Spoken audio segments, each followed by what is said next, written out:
Operation സിന്ദൂറിലും തുടർന്നുണ്ടായ പാകിസ്ഥാൻ ആക്രമണങ്ങളിലും വ്യോമസേനയ്ക്ക് എത്ര വിമാനങ്ങൾ നഷ്ടമായെന്ന് ചോദിക്കുകയാണ് പ്രതിപക്ഷ നേതാവ് രാഹുൽ ഗാന്ധി. ഇന്ത്യ ആക്രമണം നടത്തുന്നതായി പാകിസ്ഥാനെ അറിയിച്ചത് കുറ്റകരമാണെന്നും രാഹുൽ ഗാന്ധി എക്സിൽ എഴുതിയ കുറിപ്പിൽ പറയുന്നുണ്ട്. ഇന്ത്യൻ ആക്രമണത്തിന് മുമ്പ് തീവ്രവാദ കേന്ദ്രങ്ങൾ ലക്ഷ്യമിടുന്നതിനെക്കുറിച്ച് ഇന്ത്യ പാകിസ്ഥാനെ അറിയിച്ചിരുന്നുവെന്ന വിദേശകാര്യമന്ത്രി എസ് ജയശങ്കറിന്റെ പ്രസ്താവനയുടെ വീഡിയോ പങ്കുവച്ചുകൊണ്ടായിരുന്നു രാഹുൽ ഗാന്ധിയുടെ പോസ്റ്റ്. ഇന്ത്യയുടെ ആക്രമണം മുൻകൂട്ടി അറിയിച്ചതിന്റെ ഫലമായി ഇന്ത്യൻ വ്യോമസേനയ്ക്ക് എത്ര വിമാനങ്ങൾ നഷ്ടമായെന്നാണ് രാഹുൽ ഗാന്ധി ചോദിക്കുന്നത്. വിദേശകാര്യമന്ത്രി എസ് ജയശങ്കർ വാർത്താ ഏജൻസിയോട് സംസാരിക്കുന്ന വീഡിയോയാണ് രാഹുൽ ഗാന്ധി ഇതിനൊപ്പം ഷെയർ ചെയ്തത്. ഇത് കുറ്റകരമാണ്, ആരാണ് ഇതിന് അനുമതി നൽകിയതെന്നും രാഹുൽ ഗാന്ധി ചോദിക്കുന്നുണ്ട്. എന്നാൽ ഭീകര കേന്ദ്രങ്ങളെല്ലാം തകർച്ച ശേഷമാണ് സൈനിക നീക്കം അല്ലെന്ന മുന്നറിയിപ്പ് പാകിസ്ഥാന് നൽകിയതെന്ന് കേന്ദ്ര സർക്കാർ വൃത്തങ്ങൾ വിശദീകരിക്കുകയും ചെയ്തു. വിദേശകാര്യമന്ത്രി അത്തരമൊരു പ്രസ്താവന നടത്തിയിട്ടില്ലെന്നും അദ്ദേഹത്തെ തെറ്റായി ഉദ്ധരിക്കുകയാണെന്നും PIBയുടെ ഫാക്ട് ചെക്ക് യൂണിറ്റും അറിയിച്ചിരുന്നു. എന്താണ് ജയശങ്കർ പറഞ്ഞത്? ഓപ്പറേഷൻ ആരംഭിക്കുമ്പോൾ തന്നെ ഞങ്ങൾ തീവ്രവാദത്തിന്റെ അടിസ്ഥാന സൗകര്യങ്ങൾ ആക്രമിക്കുകയാണ്, സൈന്യത്തെ ആക്രമിക്കുന്നില്ല എന്ന് പാകിസ്ഥാന് ഒരു സന്ദേശം അയച്ചിരുന്നു. ഓപ്പറേഷൻ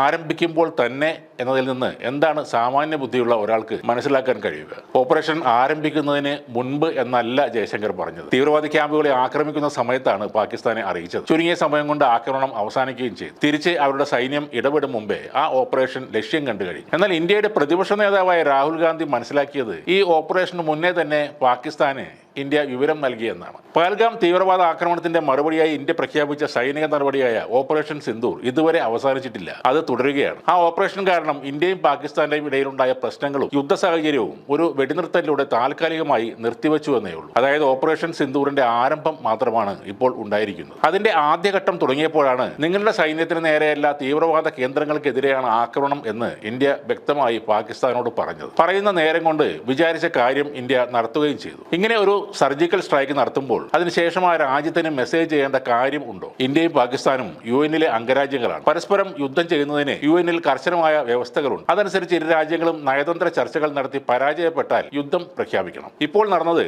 UN ആർട്ടിക്കിൾ 51 പ്രകാരവും UN പ്രമേയം 1373 പ്രകാരവുമുള്ള സ്വയം രക്ഷക്കായുള്ള അവകാശമാണ് ഇന്ത്യ ഉപയോഗിച്ചത്. അതേപോലെയാണ് സെപ്റ്റംബർ 11 ആക്രമണത്തിന് ശേഷം അമേരിക്ക അഫ്ഗാനിസ്ഥാനിൽ ആക്രമണം നടത്തിയത്. അതിന്റെ അടിസ്ഥാനത്തിൽ തീവ്രവാദ ഗ്രൂപ്പുകൾ ഒരു രാജ്യത്തിന്റെ ഭാഗമല്ലെങ്കിലും ആണെങ്കിലും അവരുടെ കേന്ദ്രങ്ങൾ ഉള്ള സ്ഥലത്ത് യുദ്ധം നടത്തുന്നത് സ്വയരക്ഷ എന്ന നിലയിൽ അന്താരാഷ്ട്ര സമൂഹം വിലയിരുത്തും. അത് ആ രാജ്യത്തിന്റെ അവകാശമായി കണക്കുകൂട്ടും. ഇതൊന്നും അറിയാത്ത ഒരുത്തനാണ് ഇന്ത്യയിലെ പ്രതിപക്ഷ നേതാവ് എന്നതിൽ അത്ഭുതമുണ്ട്. സൈനിക നടപടികളിൽ ഇന്ത്യക്ക് പറ്റിയ നഷ്ടത്തെക്കുറിച്ചൊക്കെ ഇപ്പോൾ ചോദിക്കുന്നത് അറിവില്ലായ്മയാണ്. ചോദിക്കാൻ പാടില്ല എന്നില്ല, അതിന് ഇനിയും സമയമുണ്ട്. അയൽപക്കത്തുള്ള ഒരു ശത്രുരാജ്യത്തിൽ നടത്തുന്ന ഓപ്പറേഷൻ ഇനിയും അവസാനിക്കാത്ത സമയത്താണ് ഇതുപോലുള്ള അനാവശ്യ ചോദ്യങ്ങളുമായി ഇയാൾ വരുന്നത്. രാഹുൽ എന്ന പക്വതയില്ലാത്ത നേതാവിനോട് ഒന്നും പറയാനില്ല. ഭാരത് ജോഡോ യാത്ര എത്ര വട്ടം നടത്തിയാലും ഇന്ത്യ എന്താണെന്ന് താങ്കൾക്ക് മനസ്സിലാക്കാൻ വളരെ ബുദ്ധിമുട്ടായിരിക്കും. അതേപോലെ പഴയ പപ്പു വിളികൾ വീണ്ടും കേൾക്കാൻ ആഗ്രഹിക്കുന്ന ഒരാളാണ് രാഹുൽ ഗാന്ധി എന്നാണ് തോന്നുന്നത്. അതുകൊണ്ട് തന്നെയാകും ഇങ്ങനെ പൊട്ടത്തരങ്ങൾ വീണ്ടും വീണ്ടും വിളിച്ചു പറയുന്നത്.